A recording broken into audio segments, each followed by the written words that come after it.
too liberal to run in Orange County, to be elected to Congress, running against Dana Rohrabacher. In talking to constituents in a nonpartisan office, how's your interaction been with people? I mean, do people think you're too liberal in Huntington Beach? No, actually, on the city council, I'm probably the most fiscally conservative on the council.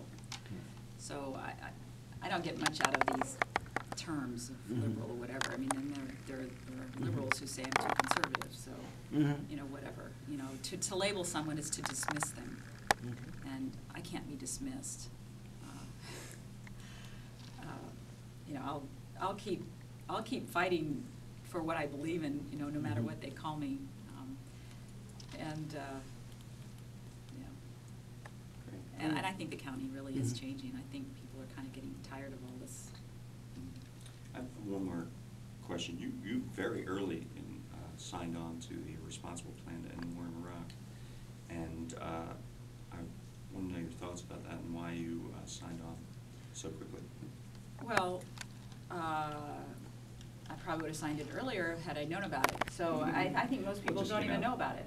Just came out. And especially if you're not, you know, I'm over 50, so I'm not as much of a blogger as all of you folks. So I really I wouldn't have known about it if somebody hadn't brought it to my attention. But I think one of they address a number of things that I think are really important. One is this notion that you can't go it alone. You know, we shouldn't have gone in alone, and we can't get out alone. We're going to need need the international community to help us. Another thing, they address the energy problem. I mean, it needs to be more thoroughly addressed because Iraq produces over 2 million barrels of oil a day. They could go up to 3 easily. It is one of those areas where there is still more oil there. But you know, if you take that out of the system, you're going to have a major supply disruption because we're living at the edge right now. There is no spare capacity in the world in oil, and so it's going to cause major supply disruptions. And oil is a world market, and the public thinks, you know, I see these things go around the internet sometimes, and I just shake my head. Like the other day, I saw somebody who said, "Well, we'll just boycott ExxonMobil."